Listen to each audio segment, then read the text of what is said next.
the death penalty has been a controversial subject, and many people today seem to be siding against it.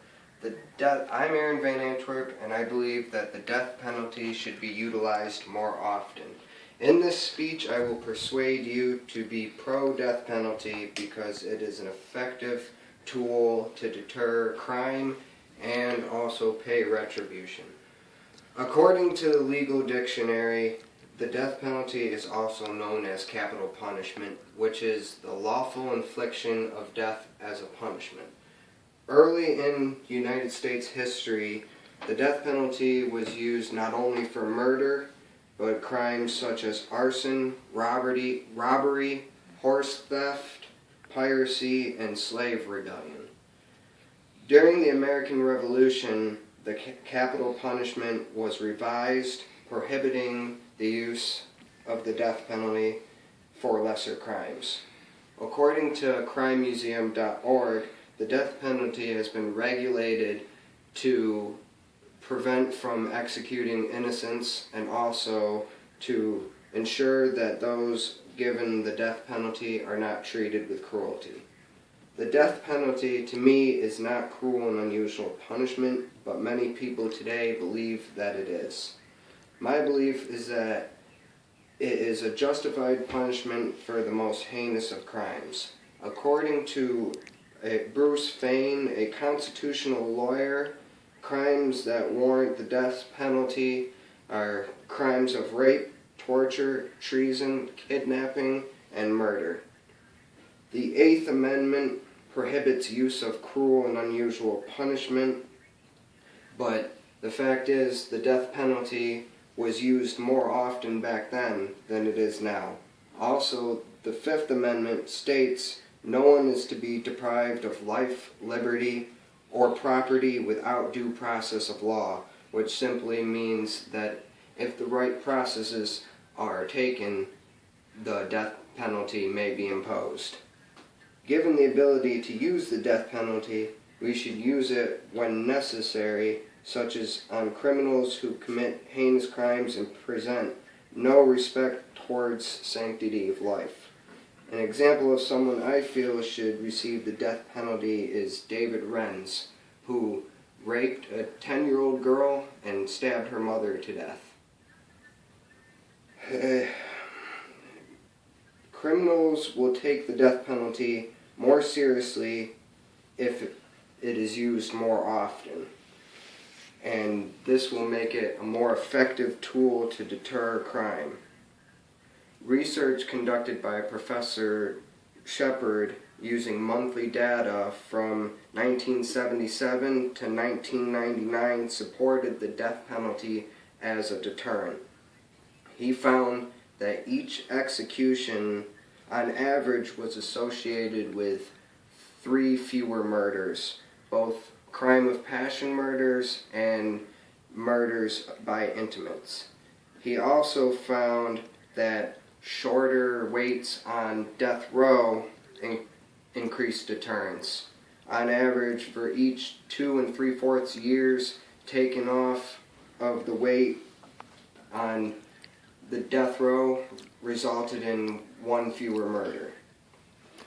Also, 2 studies supporting capital punishment as a deterrent were conducted by Paul R. Zimmerman, an FCC economist. One study used state-level data from 1978 to 1997 and found that each additional execution resulted in 14 fewer murders. Using similar data in his second study, he found that execution by electrocution was the most effective in deterring crime.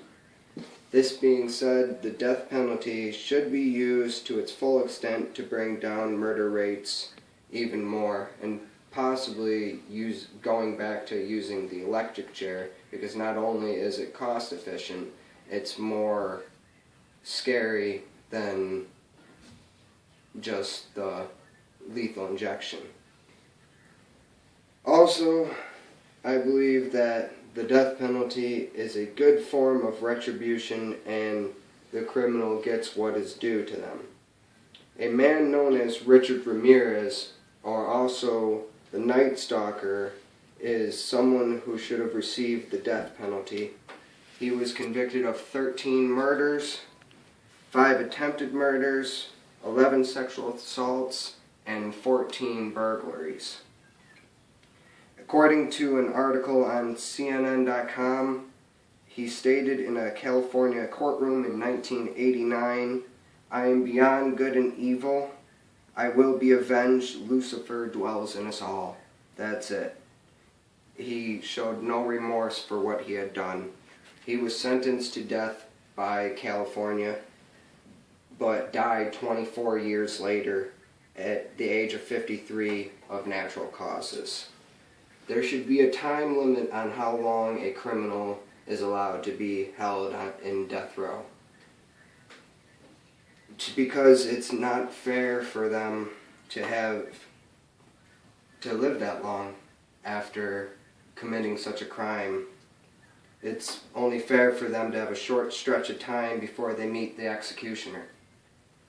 The criminal committing heinous crimes not only hurts their victims, but also ruins the lives of the loved ones and damages the feeling of safety in the community. The death penalty could, to an extent, fix that, because it would give peace of mind to the loved ones knowing that the criminal is dead, and also it would reinstate the safety to an extent into the community, because who's to say that a criminal such as a murderer or a rapist won't escape or get out on parole and commit the crimes again. In conclusion, the death penalty has come a long way from being used for heinous crimes and lesser crimes to just heinous crimes, and today hardly at all. According to the Constitution, if all the right steps are taken, the death penalty is not a cruel and unusual punishment. And I say the death penalty should be used more often so that it can deter more crimes, and so that it will pay retribution to the families and loved ones, so we can cut down on the amount of people that go through such a tragic event.